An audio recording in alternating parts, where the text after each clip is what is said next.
باب نمبر 8، بابن ما جاء فی الرقى والتمائم۔ رقیہ کی جمع ہے رقا، تمیمہ کی جمع ہے تمائم۔ رقیہ کہتے ہیں، رقیہ آج کل تو سبھی کو معلوم ہے، وہاں منتر پڑھنے کو یا کچھ پڑھ کے علاج کرنے کو رقیہ کہا جاتا تھا۔ کسی پر کچھ پڑھنا، چاہے وہ منتر ہو یا کچھ کلمات ہو، وہ پڑھنا رقیہ ہے۔ ہمارے ہاں رقیہ کیا ہے؟ صحیح شرعی رقیہ جو قرآن اور دعائیں وغیرہ ہیں کسی پر پڑھی جائیں اس کی شفا کے لیے، تو یہ رقیہ ہے، یہ جائز ہے۔ اور تمیمہ کیا ہے؟ جو چیز لٹکائی جائے، باندھی جائے یا رکھی جائے جس میں انسان حفاظت، نظر بد یا اس طرح کی کوئی چیز مانے۔ تو رقیہ اور تمیمہ کے بارے میں کیا آیا ہے؟ فی الصحیح عن ابی بشیر الانصاری رضی اللہ عنہ، ابو بشیر رضی اللہ تعالیٰ عنہ سے روایت ہے، انہ کان مع رسول اللہ صلی اللہ علیہ وسلم فی بعض اسفارہ، وہ اللہ کے نبی صلی اللہ علیہ وسلم کے ساتھ کسی سفر میں موجود تھے۔ فارسل رسولا، تو اللہ کے رسول صلی اللہ علیہ وسلم نے ایک پیغام بر بھیجا، ایک میسج دے کے ایک شخص کو بھیجا، اس کو رسول کہتے ہیں۔ اللہ یبقین فی رقبۃ بعیر قلادۃ من وتر او قلادۃ الا قطعت۔ اللہ کے رسول صلی اللہ علیہ وسلم نے ایک آدمی کو یہ میسج دے کر بھیجا لوگوں میں، کیا؟ کسی بھی اونٹ کی گردن میں کوئی دھاگا یا ہار نہیں ہونا چاہیے، اسے کاٹ ڈالو، جو بھی ہو اسے کیا کرو؟ کاٹ کے نکال دو۔ اس زمانے میں اونٹوں کے، جانوروں کے گلے میں نظر بد سے بچنے کے لیے دھاگے، ناڑے، ہار، اس طرح کی چیزیں ڈالی جاتی تھیں۔ اللہ کے نبی صلی اللہ علیہ وسلم نے قلادہ یا وتر دھاگے کو کہتے ہیں، ناڑا جس کو ہم بولتے ہیں ہمارے یہاں پر، اور قلادہ ہار کو بولتے ہیں۔ تو اس طرح سے نظر بد سے بچانے کے لیے علماء نے کہا وہ لوگ اپنے جانوروں کے تک گلے میں ڈالتے تھے۔ تو کہا کہ یہ جو بھی کسی بھی جانور، اونٹنی، اونٹ کے گلے میں ہوگا دھاگا، ناڑا، ہار، کاٹ ڈالو اس کو، نکال دو اس کو۔ تو یہ اللہ کے رسول صلی اللہ علیہ وسلم کا حکم تھا۔ فی صحیح میں سے مراد یہاں پر بخاری مسلم ہے۔ بخاری میں حدیث نمبر 3005 اور مسلم میں حدیث نمبر 2115 پر یہ حدیث موجود ہے۔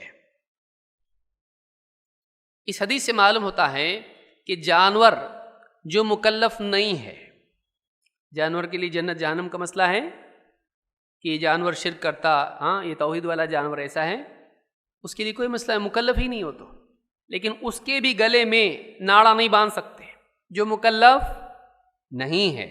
تو جو مکلف ہے اس کے گلے میں باندھ سکتے؟ جو چیز جانور کے لیے بھی مناسب نہیں ہے، وہ اللہ کی بندگی کا مکلف ہے، توحید کا مکلف ہے، اس کے گلے میں باندھ سکتے؟ بولے جانور کے لیے شرک ہوتا، اپنے لیے نہیں ہوتا، ایسا بول سکتے؟ جانور کے لیے تو سرے سے وہ مسئلہ ہے ہی نہیں، تیرے لیے مسئلہ ہے۔ تو جب جانور کے گلے میں تو نہیں باندھ سکتا ہے تو اپنے بچوں کے گلے میں بھی نہیں باندھ سکتا۔ وہ جانور سے گئے گزرے ہیں، ان کے لیے غلط ہے اور ان کے لیے صحیح ہو جائیں تو بالکل صحیح نہیں ہے۔ تو ناڑے اور دھاگے بھی تمیمہ کے حکم میں آتے ہیں۔ کوئی آدمی کہے اس میں کچھ تعویذ ویز کچھ بھی نہیں ہے، خالی دھاگا ہے، کالا دھاگا، نظر بد سے بچنے کے لیے، تو وہ دھاگا بھی کیا ہے؟ مقصود اس کا کیا ہے؟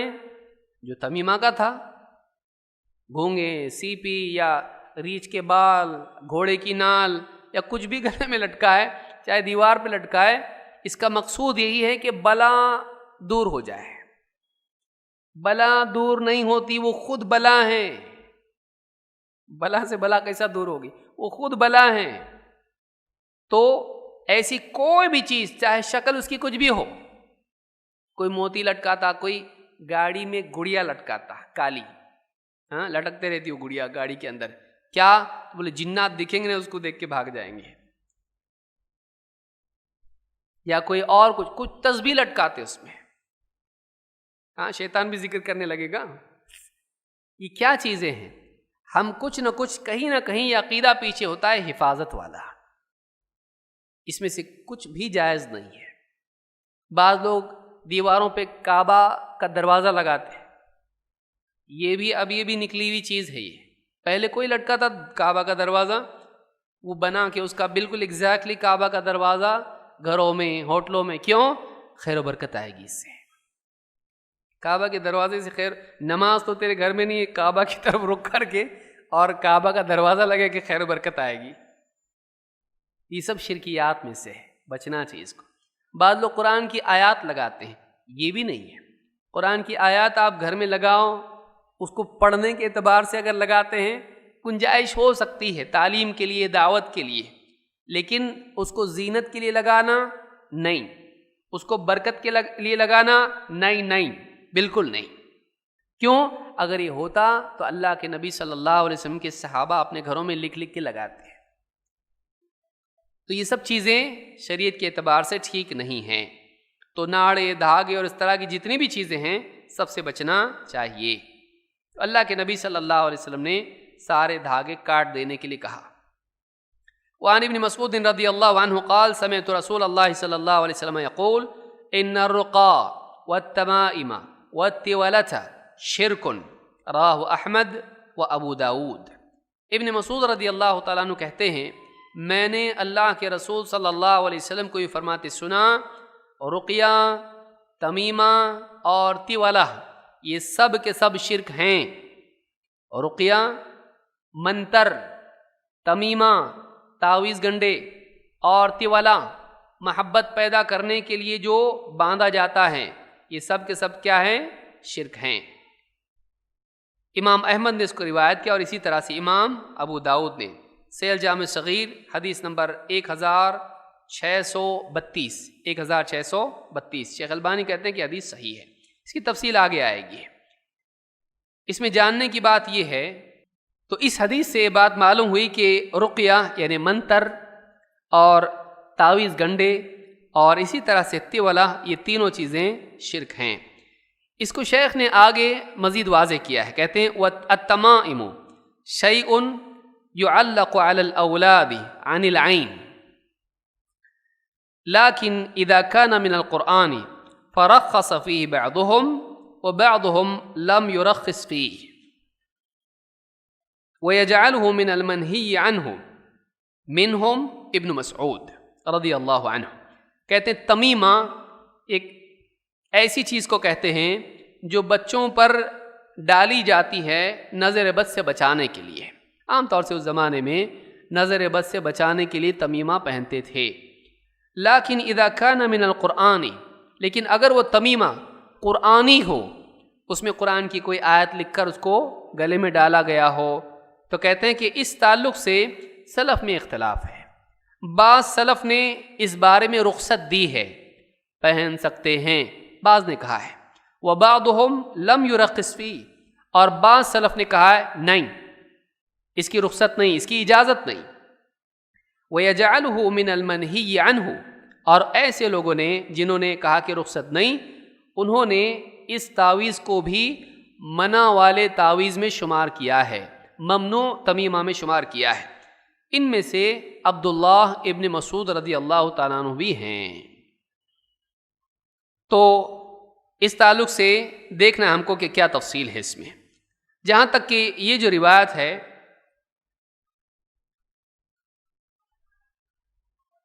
اس بارے میں جو دلیل لی جاتی ہے تعویذ جائز ہے قرآنی، اس تعلق سے ایک روایت سنن ابی داؤد کی ہے کہ عبداللہ ابن عمرو ابن عاص رضی اللہ تعالیٰ عنہما اپنے بچوں کے گلے میں قرآن لکھا ہوا ڈالتے تھے۔ یہ جو روایت ہے اس سے دلیل لیتے ہیں کہ دیکھو بچوں کے گلے میں تعویذ ڈالتے ہیں، تو جس کو پڑھنے نہیں آتا جو بھی دعائیں وغیرہ ہیں اس کے گلے میں ڈال سکتے ہیں، لیکن یہ بات صحیح نہیں ہے۔ کیوں؟ اس لیے کہ وہ روایت ہی صحیح نہیں ہے۔ اس حدیث کی سند میں ابن اسحاق ہیں، محمد ابن اسحاق، اور یہ مدلس ہیں اور عن سے روایت کرتے ہیں، اس لیے روایت صحیح نہیں ہے۔ تو جس سے دلیل لی جاتی ہے کہ بعض سلف اس کی اجازت دیتے ہیں، وہ روایت صحیح نہیں ہے۔ تو عبداللہ ابن عمرو ابن عاص رضی اللہ تعالیٰ عنہ کی روایت صحیح نہیں ہے، اس لیے اس سے دلیل لینا بھی صحیح نہیں ہوگا۔ جہاں تک کہ عبداللہ ابن مسعود کا تعلق ہے اور دوسرے صحابہ کا تعلق ہے، اللہ کے نبی صلی اللہ علیہ وسلم کی حدیث عام ہے، من علق تمیمتن فقد اشرک، جس نے تمیمہ لٹکایا اس نے شرک کیا۔ آپ نے کون سا کہا؟ قرآنی تمیمہ نہیں، باقی تمیمے شرکیہ تمیمہ لٹکایا تو شرک ہوا۔ تمیمہ لٹکایا آپ نے کسی کو خاص نہیں کیا، فلاں تمیمہ جائز ہے فلاں نہیں جائز ہے، کسی حدیث میں اللہ کے نبی صلی اللہ علیہ وسلم نے اس کی اجازت دی ہو نہیں ہے۔ آپ نے بتاؤ کہ کون سا تعویذ جائز ہے، کوئی حدیث اس بارے میں نہیں ہے۔ تو معلوم یہ ہوا کہ اللہ کے نبی صلی اللہ علیہ وسلم نے اس میں کوئی قید نہیں بتائی اور اس میں کسی کے لیے کسی اجازت کی گنجائش نہیں رکھی۔ حدیث عام ہے، اس لیے ساری چیزیں اس میں شامل ہوں گی، چاہے وہ قرآنی تعویذ ہو یا غیر قرآنی تعویذ ہو، ساری کی ساری حرام ہیں، سب کا سب کیا ہے؟ حرام ہے، جائز نہیں ہے۔ کیونکہ نبی صلی اللہ علیہ وسلم کی کہی ہوئی بات کے عموم کو خاص کرنے کے لیے، اس سے استثناء لینے کے لیے، ایکسیپشن لینے کے لیے دلیل چاہیے۔ جب آپ صلی اللہ علیہ وسلم کی بات میں کوئی ایکسیپشن نہیں ہے، استثناء نہیں ہے، چھٹی کسی چیز کے لیے نہیں ہے، آپ زبردستی کیسا چھٹی نکال سکتے کہ اس کے لیے چھٹی ہے، قرآنی تعویذ کے لیے؟ دلیل کہاں ہے؟ ورنہ کوئی بھی آدمی بولے گا شراب حرام ہے لیکن انگور کی نہیں، آپ کیسے کہیں گے؟ انگور کا قرآن میں بھی ذکر آیا ہے، ہاں انگور جنت میں بھی ہوگا، تو انگور کی نہیں، آپ بول سکتے ایسا نہیں؟ تو اپنے طور پر آدمی کچھ بھی استثناءات نہیں نکال سکتا ہے حدیثوں میں جس چیز کی ممانعت ہے اس کے لیے، کہ سود سب حرام ہے لیکن فلاں سود جائز ہے، کر سکتے آپ؟ نہیں۔ کہ دار الحرب میں سود جائز ہے، کر سکتے آپ؟ نہیں کر سکتے آپ۔ تو جس چیز کو اللہ اور اس کے رسول جب حرام کر دیں، اس میں سے کسی کے لیے گنجائش نکالنے کے لیے قرآن و سنت ہی سے دلیل ہونا چاہیے، جب نہیں ہے تو آپ اس کو استثناء اس میں نہیں بنا سکتے، قاعدہ یاد رکھیں۔ کہتے ہیں کہ وَالرُّقَى هِيَ الَّتِي تُسَمَّى الْعَزَائِمُ وَخَصَّ مِنْهُ الدَّلِيلُ مَا خَلَا مِنَ الشِّرْكِ فَقَدْ رَخَّصَ فِيهِ رسول اللہ صلی اللہ علیہ وسلم من العین والحمۃ۔ کہتے ہیں کہ رقیہ جو ہوتا ہے اس کو لوگ عزائم بھی کہتے ہیں، عرب میں اس کو عزائم بھی کہا جاتا ہے، اور دلیل سے بات ثابت ہوتی ہے کہ جو رقیہ شرکیہ نہ ہو وہ جائز ہے۔ کیوں؟ اس لیے کہ خود اللہ کے رسول صلی اللہ علیہ وسلم نے نظر بد اور اسی طرح سے کسی بچھو سانپ کے ڈسنے کے لیے رقیہ سے علاج کرنے کی اجازت دی ہے، جیسا کہ ہم نے ایک حدیث میں پہلے دیکھا تھا کہ اللہ کے نبی صلی اللہ علیہ وسلم نے رقیہ کی اجازت دی۔ نہ صرف اجازت دی بلکہ اللہ کے نبی صلی اللہ علیہ وسلم حسن و حسین رضی اللہ تعالیٰ عنہما کے لیے نظر بد کے لیے کیا کرتے تھے؟ خود رقیہ کرتے تھے، اور آپ نے سکھایا بھی، اور جادو کے لیے بھی رقیہ آپ نے سکھایا، ڈسنے کے لیے بھی صحابہ نے رقیہ کیا سورہ فاتحہ سے، بچھو کاٹا یا فلانے شخص کو فلانی تکلیف ہوئی، مجنون ہو گیا، تو اس صورت میں بھی انہوں نے رقیہ کیا۔ آپ صلی اللہ علیہ وسلم نے منع نہیں کیا، بلکہ آپ نے کہا تجھے کیسے معلوم سورہ فاتحہ رقیہ ہے؟ کا مطلب یہ کہ سورہ فاتحہ رقیہ ہے اور اس سے رقیہ کر سکتے ہیں۔ تو یہاں پر جس رقیہ کے بارے میں کہا گیا ہے کہ یہ شرک ہے، وہ رقیہ ہیں کہ جس میں کوئی شرکیہ کلام ہو یا کوئی عجمی کلام جس کو ہم نہیں جانتے کیا ہے، بس کچھ بھی اگڑم بگڑم کچھ بھی لکھ دیا اس کے اندر اور پہن لیا، عزازیل، اسرافیل اور فرشتوں کے نام ڈال دیے اس کے اندر، شیطان کا بھی نام ڈال دیا اس کے اندر، اور اس کو گلے میں ڈال دیا، اس وجہ سے کہ اس کا نام پہنیں گے تو تکلیف نہیں دے گا بیچارہ۔ تو ایسا کر سکتے ہیں؟ نہیں۔ کفریہ کلمات ہوں، اس میں تصویریں ہوں، دیوی دیوتا کی تصویریں ہوں، لکیریں ہوں، اس طرح کی چیزیں اگر گلے میں ڈالتا ہے تو یہ تمیمہ کیا ہے؟ شرک ہے۔ اور اگر ایسے کلمات پڑھتا ہے جو عجمی ہیں اور ایسے کلمات ہیں جس میں کفر و شرک کی بو ہے، تو ایسا رقیہ کرنا بھی جائز نہیں ہے۔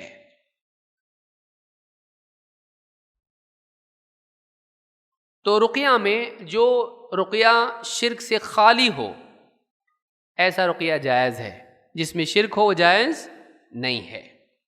اسی طرح سے تمیمہ میں اختلاف ہے علماء میں، لیکن راجح قول اس میں یہ ہے کہ جو قرآنی تمیمہ ہو یا غیر قرآنی ہو، سارا تمیمہ کیا ہے؟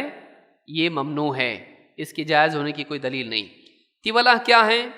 وَالتِّوَلَةُ شَيْءٌ يَصْنَعُونَهُ يَزْعُمُونَ أَنَّهُ يُحَبِّبُ الْمَرْأَةَ إِلَى زَوْجِهَا وَالرَّجُلَ إِلَى امْرَأَتِهِ۔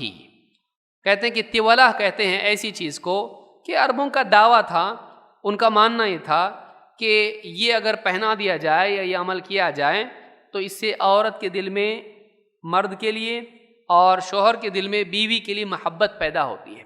محبت پیدا کرنے کا عمل یا اس کا تعویذ یا اس طرح کی کوئی چیز، تو اس کو کیا کہتے ہیں؟ تولہ۔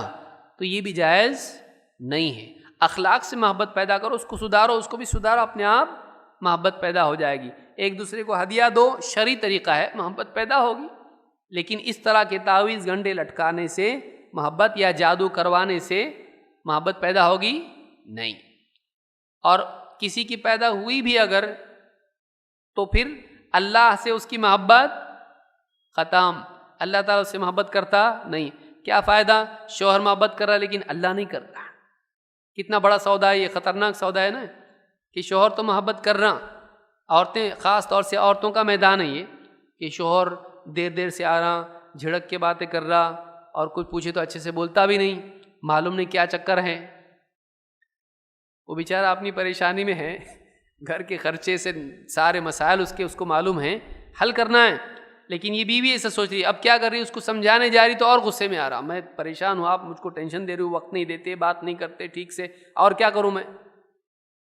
تو اور اس کو ہوگا کہیں سے کچھ کیا ہوا ہے اس کو۔ بابا کے پاس جا کے، بابا ان کا دل میرے سے دور دور ہوتے جا رہا،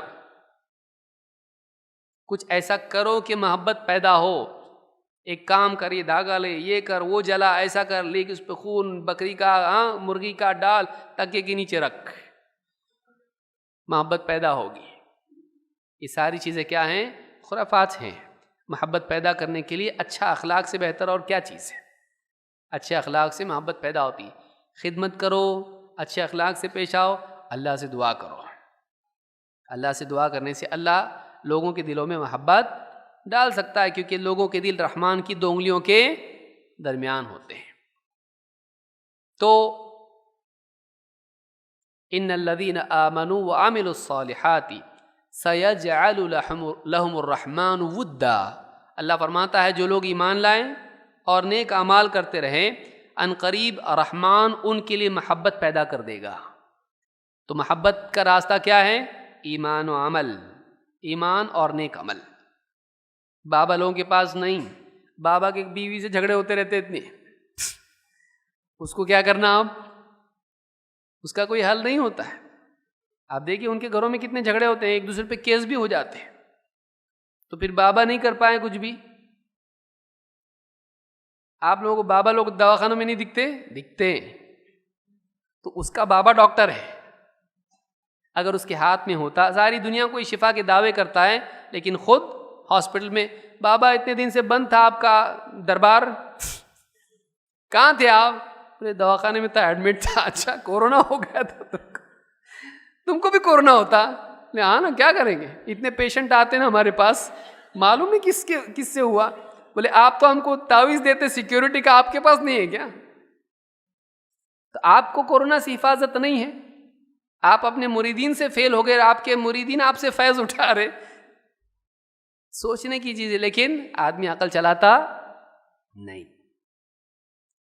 تو محبت پیدا کرنے کا یہ جو عمل ہے، یہ بھی شرک کی قسموں میں سے قسم ہے۔ وعن عبداللہ ابن عقیم رضی اللہ عنہ مرفوعا، عبداللہ ابن عقیم رضی اللہ تعالیٰ عنہ سے ایک مرفوعا روایت آئی ہے۔ مرفوعا آپ جانتے ہیں کیا حدیث ہے؟ من تعلق شیئا وکل الیہ، رواہ احمد والترمذی۔ آپ صلی اللہ علیہ وسلم نے فرمایا کہ جو کوئی بھی چیز لٹکائے، وکل الیہ، وہ اسی کے حوالے کر دیا جاتا ہے، یعنی اللہ رب العالمین کی حفاظت سے نکل جاتا ہے۔ اس سے چاہیے نا، اسی سے لے۔ تو کوئی آدمی کوئی بھی چیز لٹکائے، تعویذ، دھاگا، کراس، ناڑا، گھوڑے کی نال، کوئی دروازہ کعبہ کا یا کچھ جو چیز لٹکائے حفاظت کے لیے، برکت کے لیے، کسی بھی چیز کے لیے، تو اللہ کے نبی صلی اللہ علیہ وسلم فرماتے ہیں وکل الیہ، وہ اسی کے حوالے کر دیا جاتا ہے، پھر اللہ کی حفاظت سے وہ نکل جاتا ہے۔ تو تمیمہ اللہ کی حفاظت سے محروم کر دیتا ہے، جو مطلب یہ کاؤنٹر پروڈکٹیو بولتے ہیں اس کو انگلش میں، کہ جس چیز کے لیے کیا تھا اس کا الٹا نتیجہ نکلا۔ حفاظت کے لیے کیا تھا تو یہ حفاظت ہی اللہ کی کیا ہو گئی، اس سے ہٹ گئی۔ تو حفاظت کے لیے کیا لیکن حفاظت سے محروم ہو گیا۔ تو بعض اعمال ایسے ہوتے ہیں کہ جو جس مقصد سے کیے جاتے ہیں، عمل غلط، جس مقصد سے کیا اسی میں محروم ہو جاتا ہے، اسی میں محروم ہو جاتا ہے انسان۔ تو ایسا ذریعہ نہ اپنائیں جو غلط ہے۔ اس حدیث کو امام احمد اور ترمذی نے روایت کیا ہے۔ صحیح ترغیب میں حدیث نمبر 3456 پر شیخ الالبانی کہتے ہیں کہ یہ حدیث حسن لغیرہ ہے۔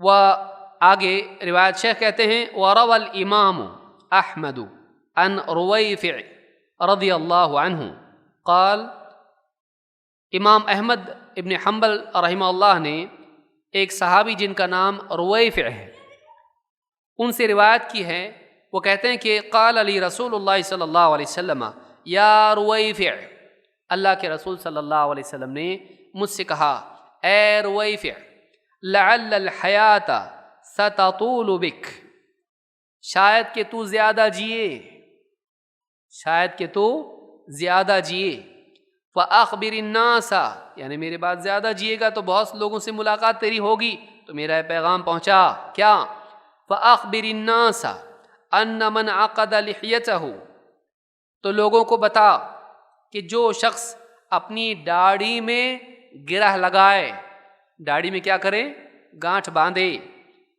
او تقلد وترا، یا ناڑا دھاگا اس طرح کا باندھے، او استنجا برجیع دابۃ او عظم، یا پھر کسی جانور کے گوبر یا اس کی ہڈی سے استنجا کریں، صفائی کریں، وَإِنَّ مُحَمَّدًا بَرِيءٌ مِّنْهُ، تو یہ میرا پیغام پہنچا دے کہ محمد ایسے شخص سے بیزار ہے، بری ہے، کوئی تعلق نہیں اس آدمی کا مجھ سے، محمد صلی اللہ علیہ وسلم ایسے شخص سے بری ہیں۔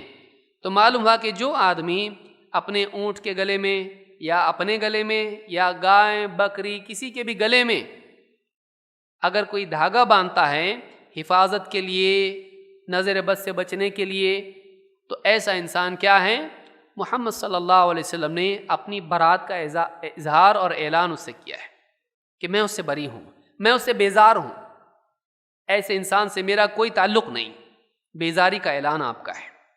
تو اس حدیث کو امام احمد نے روایت کیا ہے۔ تو اس حدیث سے بھی معلوم ہوتا ہے کہ دھاگا باندھنا، ناڑا باندھنا اور اس طرح کی جتنی چیزیں ہیں یہ سب حرام ہیں۔ وعن سعید بن جبیر رضی اللہ عنہ قال من قطع تمیمة من انسان کان کعدل رقبۃ، رواہ وکیع۔ امام الوکیع نے روایت کی ہے، کہتے ہیں کہ سعید بن جبیر رضی اللہ عنہ تابعی ہیں، ان سے روایت ہے، کہتے ہیں کہ جو کوئی شخص کسی انسان سے کوئی تعویذ تمیمہ کاٹ ڈالے، اس کی گردن سے اتار دے، یہ ایسا ہے جیسے کان کعدل رقبۃ، ایک غلام آزاد کرنا۔ اتنا بڑا ثواب اس کو ہے کہ گویا کہ اس نے کیا کیا، ایک غلام آزاد کیا۔ تو اتنا بڑا عمل ہے۔ امام الوکیع نے اس روایت کو ذکر کیا ہے۔ امام ابن ابی شیبہ نے اپنی مصنف میں بھی اس کو بیان کیا ہے، حدیث نمبر 23473، 23473۔ تو اس روایت سے بات معلوم ہوتی ہے کہ ایک انسان کو آزاد کرنے کے برابر ہے، اور اس اعتبار سے بھی کہ گویا کہ وہ خود ہی غلام تھا، اس کی غلامی میں پڑا ہوا تھا غیر اللہ کی، اس کی گردن کیا کر دی، آزاد کر دی، اس کو آزاد کر دیا شرک سے، اور اللہ کا بندہ اس کو گویا کہ بنا دیا۔ تو ثواب بھی اس کا اتنا ہے، اور صورت کے اعتبار سے بھی وہی بات اس میں ہے۔ وَلَهُ عَنْ إِبْرَاهِيمَ قَالَ كانوا يكرهون التمائم كلها من القرآن وغیر القرآن. ابراہیم سے مراد کون ہے؟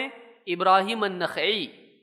کہتے ہیں کہ مجھ سے پہلے جو لوگ تھے سلف، وہ تمام سب کے سب ناپسند کرتے تھے، چاہے وہ قرآن میں سے ہوں یا غیر قرآن میں سے ہوں. یعنی عبداللہ ابن مسعود رضی اللہ عنہ کے بارے میں ہے کہ ان کا علم ابراہیم النخعی کے پاس تھا. جو عبداللہ ابن مسعود رضی اللہ عنہ کی تحقیقات، ان کی روایات، ان کے فتاوے جو بھی تھے، تو وہ سارا علم جو ہے ابراہیم النخعی نے جمع کیا تھا، تو وہ اس کے زیادہ جاننے والے تھے. تو ابراہیم النخعی کہتے ہیں کہ مجھ سے پہلے جو تھے سلف، ابن مسعود رضی اللہ عنہ کے شاگرد، یہ قرآنی و غیر قرآنی ہر قسم کے تمیمہ کو پسند نہیں کرتے، ناپسند کرتے تھے. تو اس سے معلوم ہوتا ہے کہ تمیمہ چاہے قرآن کا ہو پسندیدہ نہیں ہے. قرآن کا تعویذ بھی نہیں پہن سکتے ہیں.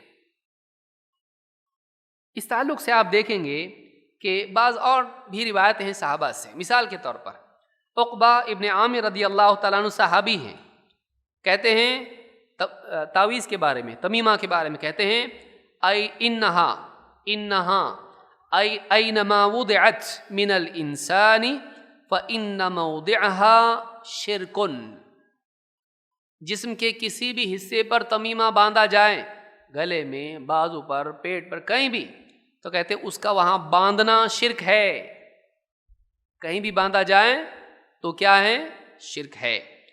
ابن وہب نے الجامع میں اس کو روایت کیا ہے، اور روایت نمبر 646. اسی طرح سے عبداللہ ابن حبیرہ کہتے ہیں ان علی ابن ابی طالب کان یقول تعلیق التمائم شعبۃ من شعب الجاہلیہ.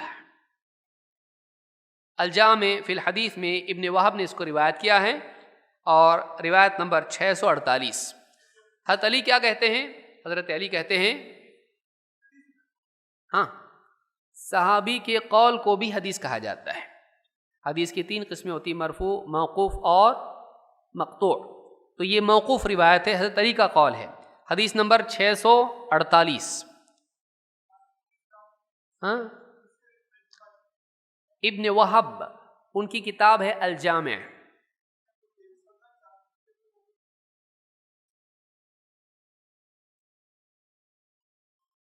اس سے پہلے گیا وہ تو بہت پیچھے گیا. 23473. یہ ابن ابی شیبہ، مصنف ابن ابی شیبہ. وہ کون سی روایت ہے؟ تمیمہ سے آزاد کرنا ایسا ہے جیسے غلام کو آزاد کرنا. حضرت علی رضی اللہ عنہ کا قول ہے، کہتے ہیں کہ تعلیق التمائم شعبۃ من شعب الجاہلیہ. تعویذ لٹکانا جاہلیت کے کاموں میں سے ایک کام ہے، جاہلیت کی خصلتوں میں سے ایک خصلت ہے. جاہلیت کون سا زمانہ؟ جہالت الگ ہے، جاہلیت الگ ہے. شرک اور کفر کے زمانے میں جو شرکیہ کام یا برے کام ہوتے تھے ان کو کیا کہتے ہیں؟ جاہلیت. تو تعویذ کا لٹکانا کیا ہے؟ کون سے زمانے کے اسلام والے کاموں میں سے ہے؟ کون سے زمانے کے کاموں میں سے ہے؟ جاہلیت والے، یعنی شرکیہ کاموں میں سے ہے. ورنہ وہ بولتے نا قرآنی تعویذ نہیں ہے، باقی سارے تعویذ ہے، بولے ایسا نہیں. تو انہوں نے علی الاطلاق اس کو کہا ہے. تو اس طرح سے کوئی استثناء ہم کو ملتا نہیں ہے. تو یہ حدیث بتاتی، یہ روایتیں بتاتی ہیں کہ قرآنی و غیر قرآنی تمیمہ لٹکانا شرک ہے. اور آج عام طور سے یہ دیکھنے کو ملتا ہے کہ بہت سارے لوگ جو ہیں گلے میں تعویذ لٹکائے ہوئے ہوتے ہیں، اور تعویذ کا اتنا ان کو دل پہ مسلط ہوتا ہے کہ اگر غلطی سے نہاتے وقت نکال کے رکھا تھا اور کسی میٹنگ کے لیے اور ڈیل کے لیے گیا اور ہاتھ گیا، تعویذ نہیں ہے، تو ہارٹ اٹیک بھی آ سکتا اس کو. یہ جو چیز سیکیورٹی، کوئی دشمن سے ملنے گیا تو سمجھنا گیا ہو، دشمن سے نہیں مرتا ہو، گھبرا کے مر جائے گا.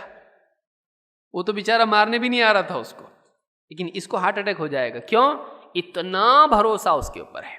یعنی نعوذ باللہ، اگر تعویذ نہیں رہا تو اللہ کر ہی نہیں سکتا ہے نا، اللہ حفاظت نہیں کر سکتا. تعویذ رہنا اللہ حفاظت کرنے کے لیے، ایسا ہے؟ یہ عقیدہ بعض لوگ بنا لیتے ہیں۔ تو ایک انسان کو تعویذ، گنڈے اور اس طرح کی جتنی چیزیں ہیں مضبوط نہیں بناتی، کمزور بناتی ہیں۔ وہ رہا تو بچا، نہیں تو گیا۔ وہ رہا تو عورت اس کو ریپیئر کرنے کے لیے بھی لی تو باہر نہیں جاتا، ہو باہر نہیں جاتا ہے۔ بلکہ عورتیں بعض اوقات وہ غیر مسلموں کی رسم گلے میں منگل سوتر ڈالتی ہیں، منگل سوتر، اور وہ ڈالنے کے میں ان کا عقیدہ کیا ہوتا ہے؟ جب تک یہ گلے میں ہے میرا دولے میاں کیا ہے، شوہر جو ہے محفوظ ہے۔ کس سے اس کا کنیکشن؟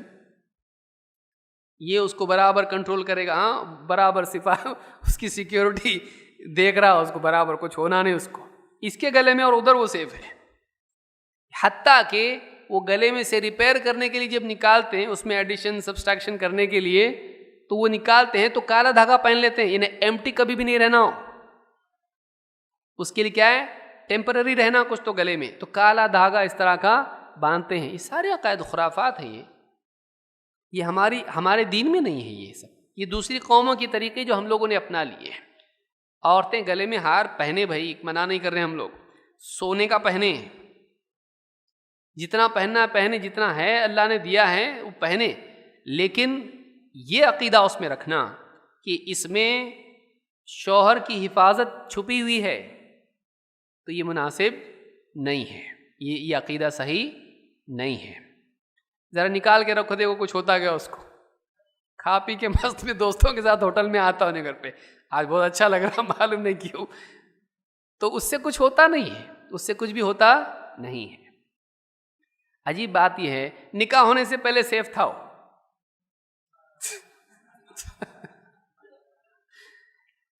نکاح تو ہوا نہیں تھا، اچھا نکاح ہونے کے بعد خطرے میں آیا ہو۔